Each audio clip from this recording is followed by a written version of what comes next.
Jeremiah 17, verse 5.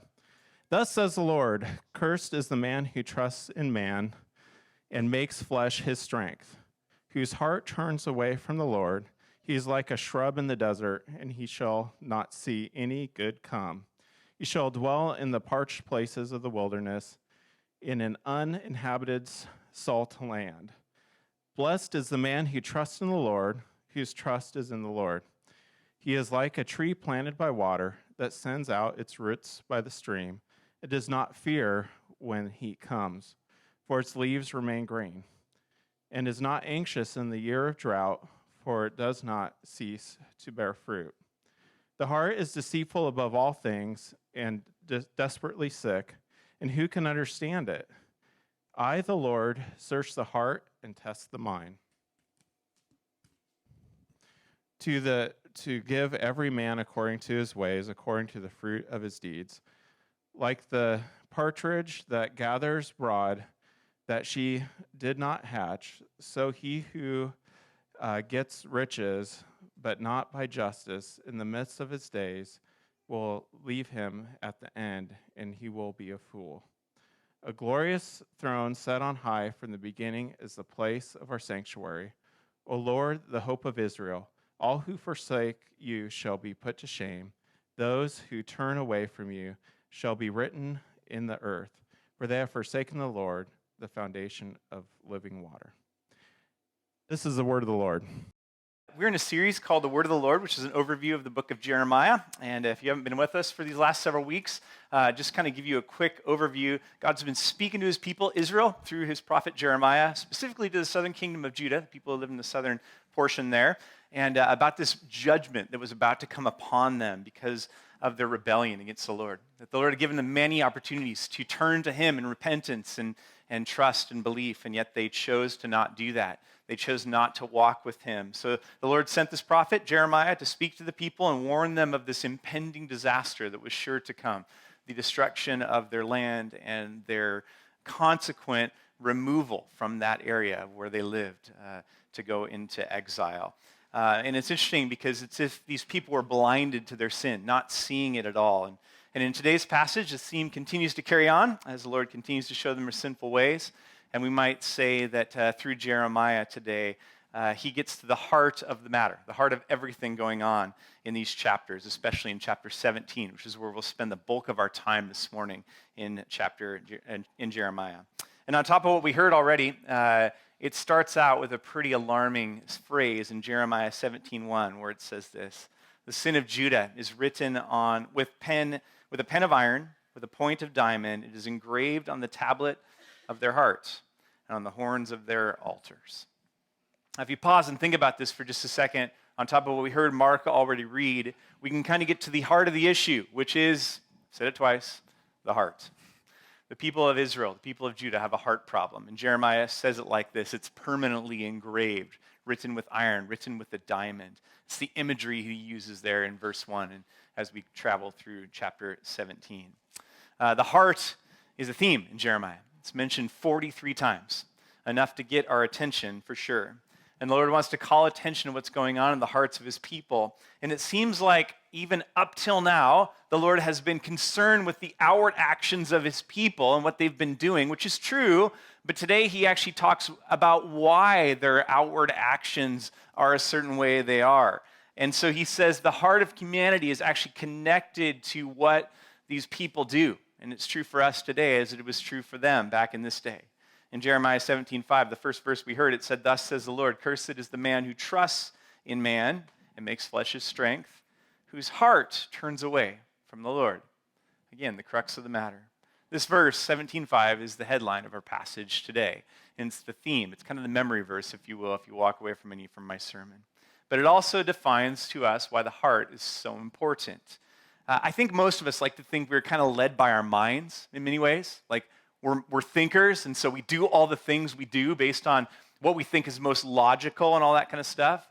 But the reality is, I think Jeremiah tells us something which I think we have to come to grips with today, that we are not as much thinking beings as we are feeling beings, that our hearts tell us to do the things that sometimes we ought not to, and that we feel our hearts leading us and tearing us in directions that is different than our minds. And although many times we like to say, man, we are led by our minds and we do those things, sometimes we have to admit the opposite is true, that our hearts actually lead us and they guide us. And they are a little more of a driver than you may give credit to.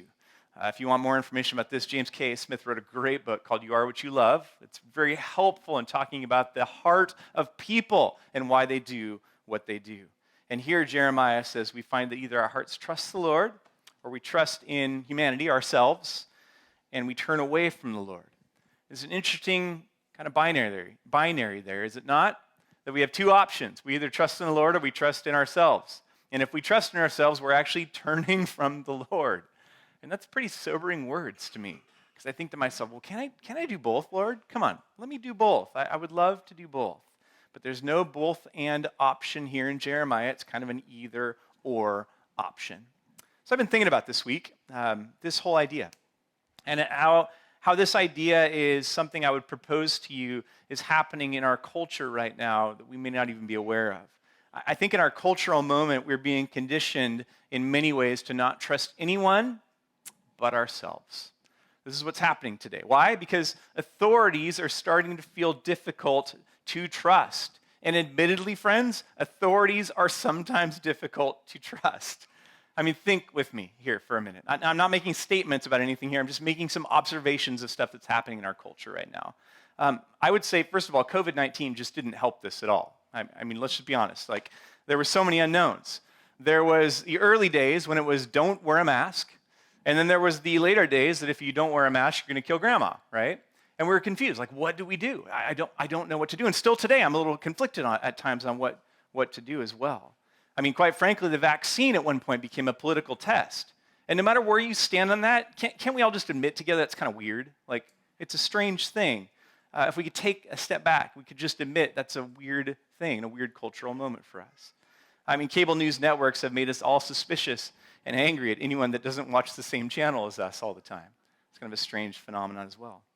There's so much confusion, and there's walking on eggshells in our world because we can no longer even talk about gender without serious risk. I've talked to people in our congregation that this is no joke. They legitimately feel fear for loss of their jobs if they say the wrong thing at the wrong time. And that's strange. It's a weird thing going on in our culture right now. And closer to home for me and other pastors, the disaster of abuses that we just talked about, and even narcissistic leadership has paved a way for a distrust of church leadership. Now, I grieve that. I also grieve that churches and pastors have at times made horrific sins and mistakes. I also grieve that pastors at times have made politics their idols. I've seen that as well. And when other churches and pastors have intentionally rejected the temptation to toe some sort of party line, those pastors and churches are met with suspicion or ire. And that's so painful to me. And this is not a subtweet, just so you know. This is just very personal to me. And I feel it. I think we should too, because our hearts are being catechized in so many ways to not trust anything outside ourselves. We're told that we ought to trust just ourselves. And these are just a few examples. I mean, you could name 10 more if you wanted to, just off the top of your head. And ironically, I bet if I ask you about any of these issues I just brought up, you could say, well, I have an opinion about that, because I do too. We all do. That's where we live. You can certainly have opinions on these things, and I certainly hope they're formed by biblical conviction. But my point is this. I would argue that Jeremiah warns us today that we are already tempted to trust ourselves more than anything or anyone else, and our world right now, and our cultural moment, is setting the table to push you further in that direction. And we have to be wary of it. We have to be observant of that, and we have to be careful of that. It's so problematic. Now, why would I say that? Because not only is the loss of any kind of objective authority damaging to a Christian worldview, right? You could say that for a long time. But it's also because I and you are not as trustworthy as you might think you are.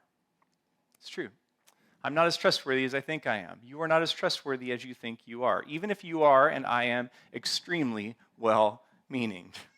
And the Lord gives us a warning through Jeremiah today that to trust ourselves actually turns us away from trusting in the Lord. That's our headline verse in verse 5. Now, I know it's early in the morning for this, but if you'll allow me to do something for a second. I don't normally do this in sermons, but I kind of want to step on a soapbox for just a second. Maybe you're like, you've already been there, dude. What are you talking about right now, right? But I want to step on that for just a second because I am convinced that this weight of turning inward to not trust anyone but ourselves is possibly creating, but certainly exacerbating mental health problems in our world right now, especially anxiety and depression. These are real things. Anxiety and depression are real things that real people in our congregation, in the world, deal with. I can see it in faces of people that I know and have known for years, that some people look like a shell of a person that they were before because they're carrying this weight of who can I trust, and I can only trust myself.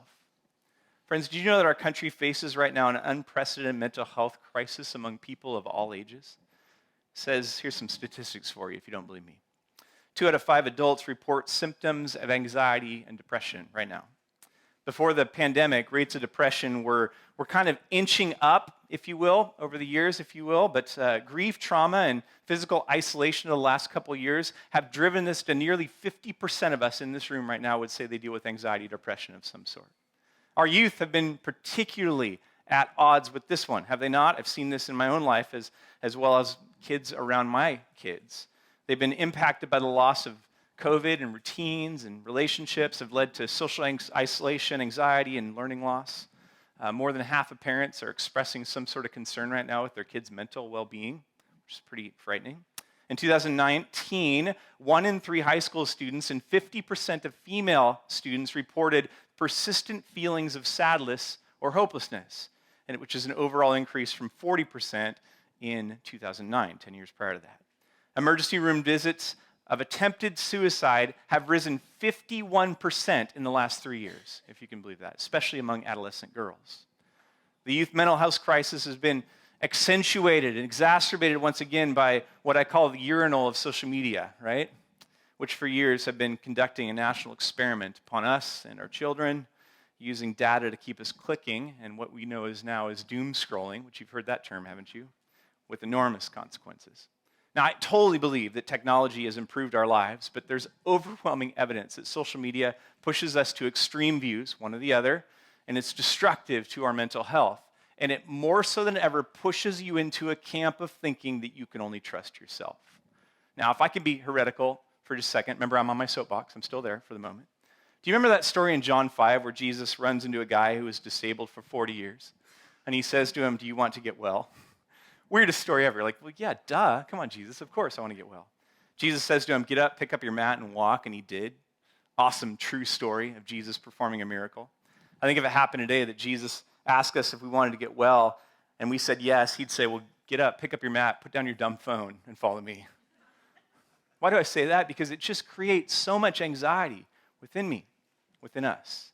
When we take on things as big as the problems of the world or feel the pressure to conform to some sort of cultural narrative that we think is right and villainize anyone else, it trains our hearts. You are not designed to carry this burden alone, the burden of trusting only in yourself. I might even suggest the fact that we have these Google machines in our pockets gives us way more power than we were ever supposed to be given. I was at the Skycomish River last weekend camping with my family, out of cell phone range, which is glorious. And we had to sit around a campfire and wonder about stuff. It was weird. No one could say, "I can look that up right now." We just had conversations about things, and it was awesome. I can't remember having a conversation with 50-some adults and just going like, I'm not sure what that actually is. Have you thought of that before? It was like this life-giving moment. The anxiety went way down. Friends, I kind of want to be like this guy on the screen real quick. Yeah, have a look at this guy. You back there, Tim? Maybe not. Oh, it's all right. I kind of want to be like this guy right here, right? No, not Tiger Woods, the other guy. Look at this guy right here. All right. Notice what this guy is doing. Every single person in this picture has a smartphone they're holding up and taking a picture while Tiger Woods takes a shot that he hit in the woods prior to that on the PGA Championship. This just happened last week. And this guy is just standing there, oblivious to the world, holding a beer like the hero we all need, just taking in the moment. Incredibly, fans at home weren't the only ones to notice this guy. So did Michelob Ultra, the beer the guy was holding, who later agreed on a deal with this guy for a 15-second commercial and a line of merchandise that included a shirt and a hat with Mark. This is Mark, by the way. And Mark is now the Michelob Ultra guy, actually. Michelob was on record saying that, quote, "It shouldn't be a surprise, but Mark was really hard to find." That guy is a legend, is he not? Think about that. So, this is my, okay, I'm off. Backed off my soapbox for just a second. This is an important conversation to have in the context of the church, to think about what's going on in our own mental health and how you're dealing with it, what you're doing to actually combat it. And I'm not saying that, please understand, I'm not saying that mental health is caused by phones or anything like that. That's real chemical imbalances and things like that. It's a complicated issue, but I am saying that there are things in our lives that we have put into our own lives that is creating this culture of I can only trust myself. And Jeremiah tells the people here that we have trust problems because we have heart problems. So what's the solution to this? Friends, it's not easy. I don't have the magic bullet this morning, and I'm not going to give it to you. But I think we have some clarity in Jeremiah, especially in the first few verses of chapter 17, that describe a couple types of hearts for us. First of all, there's the trusting heart. That's in Jeremiah 17, 7 through 8. Blessed is the man who trusts in the Lord, whose trust is in the Lord. He is like a tree planted by water that sends out its roots by the stream. And second option is the deceptive heart, is what I say. The heart is deceitful above all things and desperately sick. Who can understand it? I, the Lord, search the heart and test the mind to give every man according to his ways, according to the fruit of his deeds. These hearts are contrasted in Jeremiah chapter 17. And here's the tension that you and I are going to have to struggle with today and going forward. The logical question that you have, and I have right now, is, well, how do I move from a deceptive heart, a heart that trusts in myself and just my own opinions, to a heart that is trusting? And what does that look like? Who can I even trust? Those are really, really haunting questions for me that I told Tom this morning. I'm so nervous about giving this sermon because I don't know if I've even given a good answer to everyone on what to say about this thing. Because the reality is that this is a tough subject to actually come to grips with on your own, to ask yourself who you really trust. And maybe it should be our prayer in some ways, just from the end of my sermon today, to move away from saying like, okay, I'm going to fight hard to trust, to just start making a prayer of yours on a regular basis. Lord, help me move from being a heart that is deceptive and trusting a heart that is deceptive to trusting in you and having a trusting heart. Now, I know statements like these about the human heart and about our kind of cultural moment and even your motivations are really sobering. To either trust the Lord and know that that leads to our flourishing, or we have this deceptive heart and it leads to evil, is what Jeremiah says, or sickness is the other word he uses here. And I think it's true for both our spiritual health and our mental health, as I mentioned a second ago, that we take these words into consideration and we pause and say, okay, Lord, how can I move from this deceptive heart that I continue to be led by to a heart that trusts in you? Moreover, because the heart is deceitful above all things, that's what Jeremiah 17 says, we should note at many times that we are blind to our own presuppositions. If you've ever had this thought that you're somehow just a neutral third party or a person that just kind of stands up for what's right or what's true or whatever it is, you have to know that these are complicated issues, and the heart of humanity is so complex that as we look to the words of Jeremiah, we are confronted with what may be inner motivations that each one of us have and don't even know it. Even desperately sick here is alarming words, is it not, when you read that? I think, man, the Hebrew word anush is interesting because it can be defined as incurable. The human heart is incurable. I remember going through Ecclesiastes years ago here, and I was reminded of this verse this week where it says, the hearts of the children of man are full of evil, and madness is in their hearts while they live, and after that they go to the dead. Like, man, that is a horrible way of viewing humanity. Come on, Koheleth, come on, teacher, why are you saying it that way? And then Jeremiah does the same thing. I heard it described that we all have this inner defense lawyer within our lives, within our own souls, that fights for us all the time and fights for what we think is right. I certainly do. And my defense lawyer affirms all my presuppositions all the time. That's what he does. And honestly, this makes it hard for me to know if I can trust myself. When we can admit this, I think, when you and I can admit this, I think that's the starting point of a couple things. One, humility, which is so important in our world today. And two, go with me here, Christian maturity.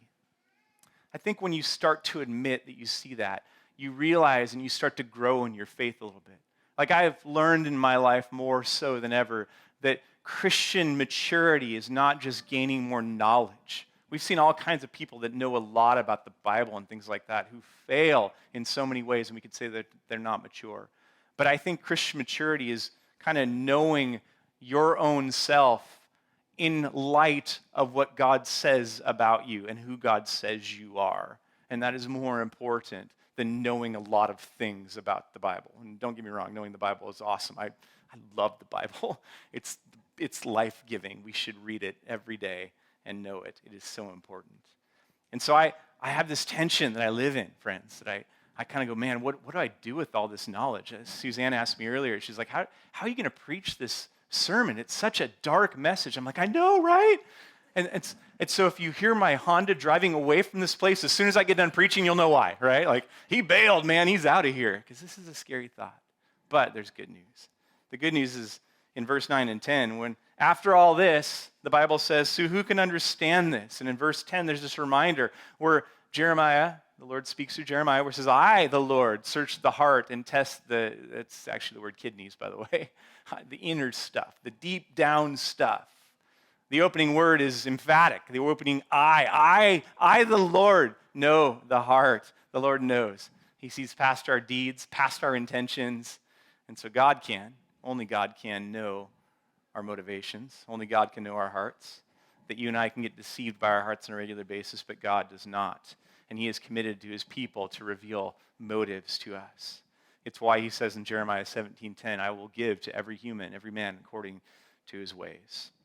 It's no wonder, in many ways, the psalmist prays about the heart on a regular basis. Have you ever noticed this when you're reading the Psalms? It's something I think we should take as an example and something that we ought to do on a regular basis, to pray for our own hearts, to ask the Lord to redeem those, to help us, to reveal what we really think. In Psalm 26:2, the psalmist says, prove me, O Lord, and try me. Test my heart and there's kidneys again, my innards. Know my insides.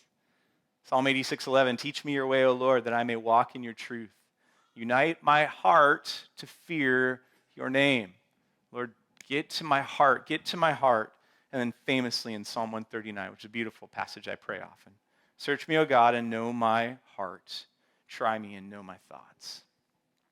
I wonder if part of my passage today is just to simply ask you and me to have the Lord, and pray this on a regular basis, to have the Lord help us understand ourselves, to help us understand our hearts before him, to help him be the one we trust and not just in ourselves. Because how do you do that? I don't know. It's abstract. It's so hard. I can't give you 10 things to do so you can get there. But what I can do is encourage you to know yourself enough to know that this is what the Bible says. Our heart's deceitful above all things, which is really interesting. Some people have heard this verse before as the heart is desperately wicked above all things, and they've taken this out of context. That's not what it's saying. Now, I agree that there's total depravity in humanity, but the Bible tells us here the heart is deceitful above all things. It deceives us. That's a thing we ought to know. It's the human condition, is that if we live that way, we ought to know that we should ask the Lord to move us from that deceitful heart to the trusting heart. Now, I understand that this binary kind of serves as a focus throughout Jeremiah as well. I mean, we're left with the question, and we will get this all the way through. In fact, the heart becomes a real big issue in Jeremiah, especially towards the later part in 31 and following, where the heart is changed in a beautiful way, and we'll get there. It'll be fun to get there. Rex told Tom and I the other day, we all mention the new covenant in Jeremiah 31 every time we preach in Jeremiah, and we're like, that's because everything else is so dark. We have to get there all the time, in so many ways. But what's interesting is we see the heart in Jeremiah, and we get this warning about our hearts. But then in the next few verses, in chapter 17 at the end, we have a case study in how we can trust ourselves or trust the Lord. And then in chapters 18 and 19, which I'll barely cover today, we actually have 2 more case studies about how our hearts trust the Lord as well. I think the first one is most poignant for us today, and it gets back to some practical advice I will give us. Because in Jeremiah 17, verses 19 through 27, Jeremiah describes a situation where the people are trusting their deceiving hearts, their deceptive hearts, by their actions. And it's all about what he says, keeping the Sabbath holy, is what he says here. Unfortunately, the 7th day of the week in Jerusalem in Jeremiah's day was just business as usual.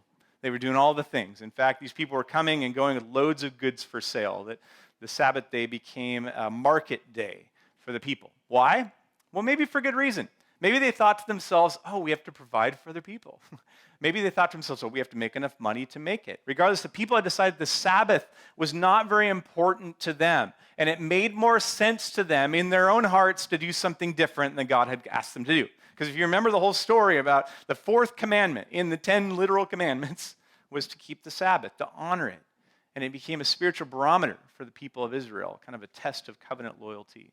And it showed God whether the people trusted themselves or they trusted in him. And they were failing.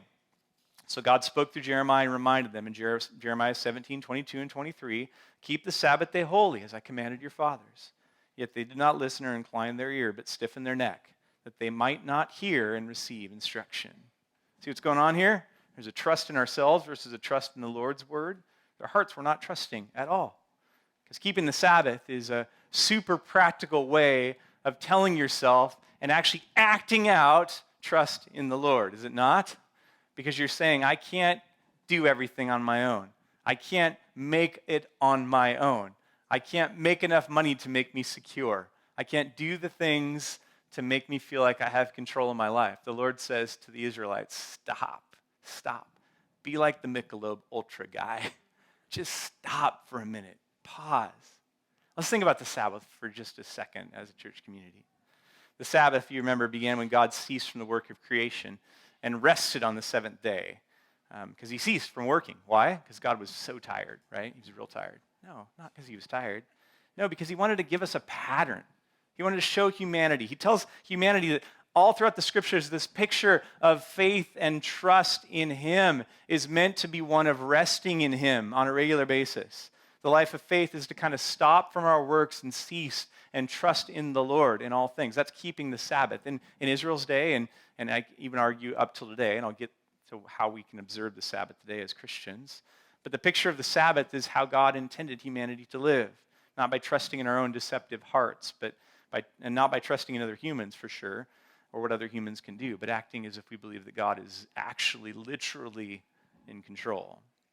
I'm guessing some of you are like, when I say that, hey, come on, dude, we're new covenant people around here. We don't have to keep the Sabbath anymore. And I say, sure, I understand. This is not a theocracy. We're not Israel, and it's not part of our laws. We don't make ourselves acceptable to God by keeping the Sabbath. Please understand all of those things. But I still ask the question, because it's part of the pattern of Scripture, should Christians keep a Sabbath, and can Christians still receive the blessing of a Sabbath in today's world? Strictly speaking, I suppose you could say no, and I would agree with you on that.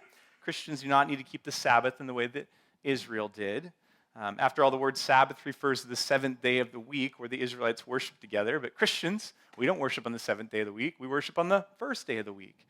And why do we do that? Because of the pattern of Jesus. When he rose from the dead on the first day of the week. It was a day of resurrection. So the Apostle Paul referred to the day that Christians meet together as both the first day of the week and also the Lord's Day. Those are things that he talked about as the Christians gathered together. So strictly speaking, no, we're not required to keep the Sabbath. And once again, we're not Israel. That's not our identity as the church. But does it mean in some ways that the Sabbath can be important for us as humans? And that's a good question. And here's how I understand that. I think Christians should look to the pattern of Scripture to understand how we ought to live. Christians should look back at creation, back at the story of redemption, and even look forward to the eternity that God has planned for us to help us understand the pattern of rest. I mean, God designed creation to establish some rhythms for us. The rhythm of 6 days of labor followed by 1 day of rest was established by God as a rhythm of the world, which I thought was very beautiful. And then Jesus brilliantly said in Mark 2:27, the Sabbath was made for man, not man for the Sabbath, telling us that this is important for humans. Something of the Sabbath is just like this religious duty that we owe to God. And for them, it becomes a chore or a burden, if you will. They're like the people in the days of Amos, the prophet, who said, when will the Sabbath be ended that I can market my wheat? So the people of Amos' day said. They're like, I want to get through this so I can start working again. You're part of the problem. Don't you understand that? They wanted to keep it going so they could show their self-sufficiency in their own deceptive hearts instead of trusting the Lord. Jesus teaches us that the Sabbath day is not something we owe God. It's God's gift to us. I even think it's the point of when Moses says to the Israelites, the Lord has given you the Sabbath in Exodus chapter 16. The Lord's day is for our benefit, for our blessing, and for our rest. And in the middle of all our work, it is a day for us to pause and say we have a trusting heart. Actually, friends, I can't think of a more poignant and important thing to say to you who live on the east side of Seattle, who live extremely busy lives, and all the things that you ought to do and you feel pressure to do all the time, than to take a minute to ask yourself, are you trusting only in yourself? Or are you trusting in the Lord to care for you?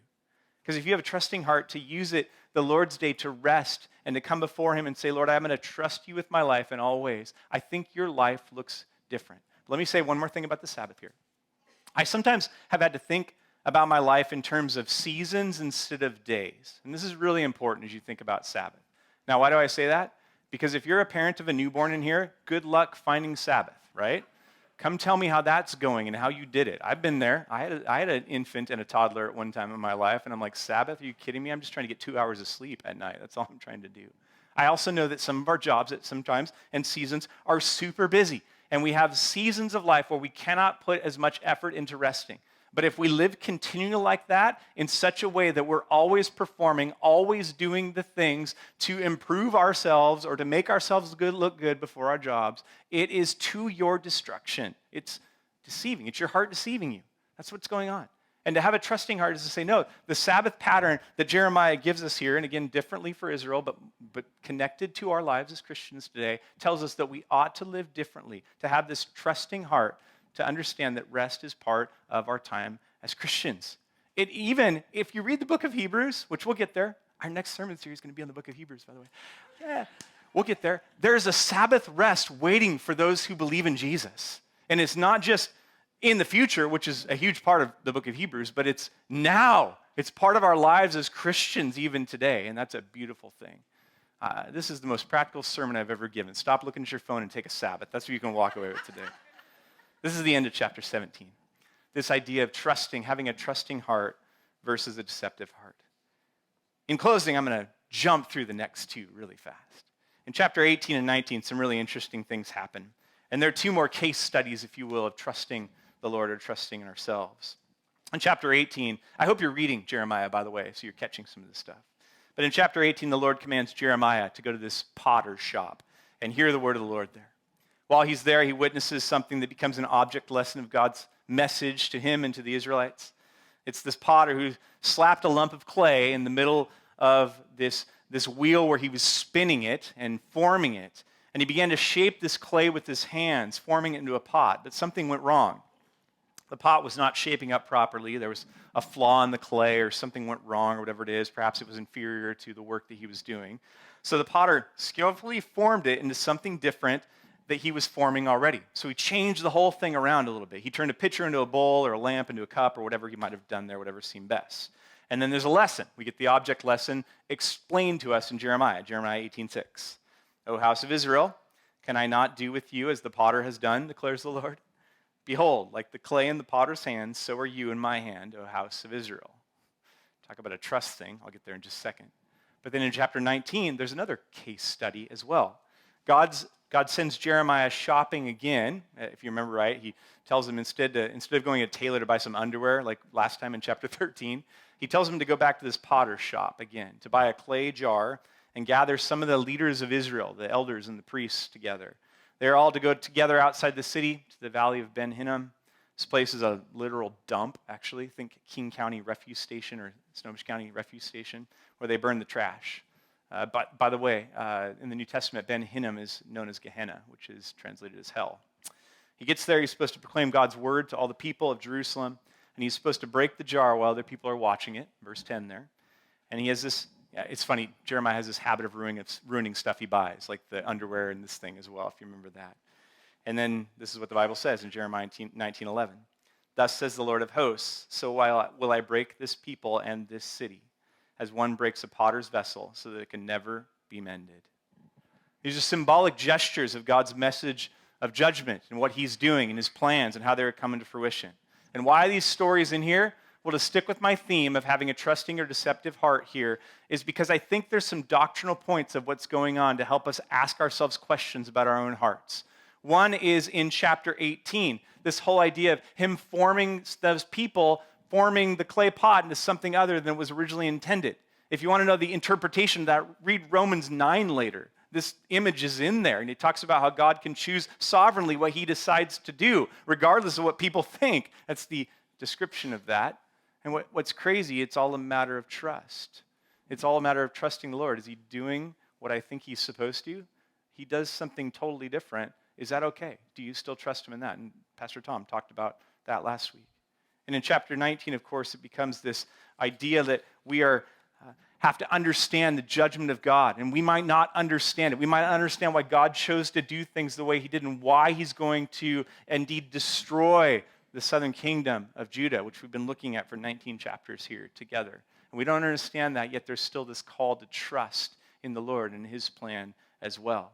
These big ideas that come floating through Jeremiah all come back to the heart again. What do you really think about who God is and what he's doing and what he's asked of you? Because whether it's Sabbath, whether it's the mysterious plan of God, or whether it's the judgment of God, these are things that we are called to trust him about in all of these things. That is a calling on our lives. And this is important. And this leads us to asking some big questions about our trust in our hearts, which hopefully you've already been doing. First and foremost, as we wrap up this morning, I think we have to ask ourselves the question of, what does it mean to really trust the Lord personally? I don't know if you know this, but trust is a word that's used so many times in the Old Testament. It's used like 3 times in the New, which is interesting. And the reason why is because they changed the word trust to another word in the New Testament. It's the word believe. That's what happens in the New Testament. You'll see that happen in the scriptures, which is really interesting. It reminds me of John's gospel, of course, and the call Jesus had for people to trust in him. In John 14:1, it was, let not your hearts be troubled. Believe in God. Believe also in me. That's the trusting idea. And 5 verses later, he says, I'm the way, the truth, and the life. No one comes to the Father except through me. There's this idea that our first step in having a trusting relationship with God is believing in Christ. It's step 1, to trust in Jesus, who is the only one to save us from our deceptive hearts, the one who died on the cross for our sins, who rose again to new life, who ascended to the Father and is sitting at the right hand of God. The one who loves us dearly is the one we ought to put our trust in completely because of what he's done for us, who gave everything for us. And after that comes the next part of what I spent most of my sermon today talking about. Who do you trust then? Where do you put your trust? Because trusting in the Lord is such a hard thing to quantify. As I said earlier, it's so subjective and it's unique to do it, and yet that is our calling. One of the most famous verses in Scripture, Proverbs 3:5-7, trust in the Lord with all your heart and do not lean on your own understanding. In all your ways acknowledge him and he will make straight your paths. Be not wise in your own eyes, fear the Lord and turn away from evil. So where do you go with this sermon? I don't know. What should you do? I think you know, though. I think there's things that the Spirit of God does, even through a message like this, where it kind of hits you a little bit, and I guess that's me. I guess I ought to respond to this in some way. And I can't label it in every single person what the Lord is doing or what he wants to do in your heart today, but I can tell you one thing, and that is be careful of trusting your own heart. Be careful of that. Walk in humility.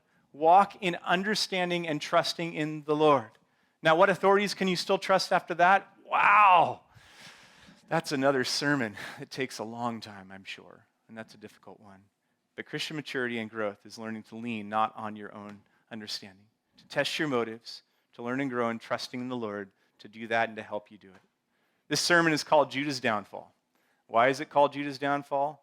Because these people did not have a trusting heart in the Lord. Don't allow that to be your downfall either. Let's pray together. Lord, I feel like we, in some ways, walk off a cliff today, and that might be a good thing. I pray that you would help us now to take a minute to just ponder our own lives and who we trust and what we really believe about our own lives, about you, about who you are. And Lord, I pray that, first of all, if people don't know you in here, that their first step would be to trust in you, to put their belief in you, as the New Testament tells us to do. And Lord, I pray as they do that, you would give them the ability to start having that transformed heart that moves from a deceptive heart to a trusting heart. And Lord, I pray that people, all of us, myself in here, would do that, not just as a one-time thing, but almost on a daily basis, Lord. Sometimes we need that, and that is growth, Lord. I pray that we would make that part of our pattern of life, to just continually pray like the psalmist does, to search our hearts, know us, and transform us, Lord. And Lord, after that, I pray that we would be wary of our own presuppositions. I would be concerned about thinking that we are the only right person in the world. And God, I pray that you give us the ability to kind of work through some of these things, both in the community of Christ and with our people that are nearest to us as well. Lord, give us the ability to kind of think soberly that you ask us to do throughout the New Testament as well. Thank you, Lord, for this reminder to search our hearts and to know where we land. God, we love you. We thank you for Jesus, who gave us life and gives us the ability to turn to you, and you transform our hearts, which is beautiful. And we thank you for that in Jesus' name. Amen.